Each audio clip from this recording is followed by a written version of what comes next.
نبی علیہ الصلوۃ والسلام ایک یہودی سے گھوڑے کا سودا طے کرتے ہیں. یہودی سے کہتے ہیں میرے ساتھ آؤ اور اپنے پیسے لے لو، درہم یا دینار لے لو. آپ آگے آگے، یہودی پیچھے پیچھے. گھوڑا اس کے ہاتھ میں، اس نے لگام کو پکڑا ہوا ہے. یہودی کو پیچھے سے گاہک لگتے ہیں کہ تم کچھ پیسے زیادہ لے لو. اس کی نیت میں فطور اور بگاڑ پیدا ہوتا ہے. ابو داؤد میں واقعہ موجود ہے.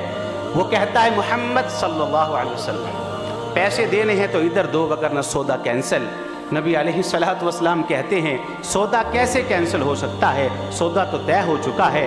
آوازیں اونچی اور بلند ہوتی ہیں، لوگ اکٹھے ہونا شروع ہو جاتے ہیں، اجتماع اور مجمع لگ جاتا ہے. اسی مجمع کے اندر ایک صحابی آتے ہیں جن کا نام حضرت خزیمہ ہوتا ہے رضی اللہ تعالیٰ عنہ. دونوں کا تقرار ہوتا ہے. نبی علیہ الصلوۃ والسلام کہتے ہیں سودا طے ہو چکا ہے. یہودی کہتا ہے نہیں نہیں، سودا طے نہیں ہوا. باتوں باتوں کے اندر یہودی کی زبان سے یہ کلمہ اور لفظ نکلتا ہے. وہ کہتا ہے محمد علیہ الصلوۃ والسلام اگر سودا طے ہوا ہے تو کوئی گواہ پیش کرو. کوئی گواہ ہے؟ قبل اس کے کہ اللہ کے رسول علیہ الصلوۃ والسلام اس یہودی کو کوئی جواب دیتے، مجمع کے اندر سے حضرت خزیمہ رضی اللہ تعالیٰ عنہ وہ چلا کے کہتے ہیں او یہودی میں گواہ ہوں کہ سودا ہو چکا ہے.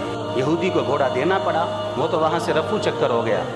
نبی علیہ الصلوۃ والسلام اپنے چہرہ مبارک کو گھماتے پھیرتے، خزیمہ کو دیکھتے، کہتے ہیں خزیمہ مجھے اچھی طرح سے یاد ہے جب میرا یہودی سے سودا طے ہوا تو وہاں موجود نہ تھا، تو نے کیسے کہہ دیا کہ سودا ہو چکا ہے؟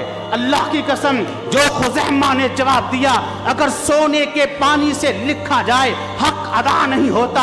حضرت خزیمہ نے کہا بتصدیق کا یا رسول اللہ صلی اللہ علیہ وسلم، اللہ کے رسول میں گواہ نہیں تھا، تب تک گواہ نہیں تھا جب تک آپ کی زبان نے نبوت سے سنا نہیں تھا. جب آپ کی زبان نے نبوت سے سن لیا کہ سودا ہو چکا ہے، اب مرتے دم تک خزیمہ اس بات کا گواہ ہے کہ سودا ہو چکا ہے، اس لیے کہ اس زبان سے جھوٹ نکل ہی نہیں سکتا. اللہ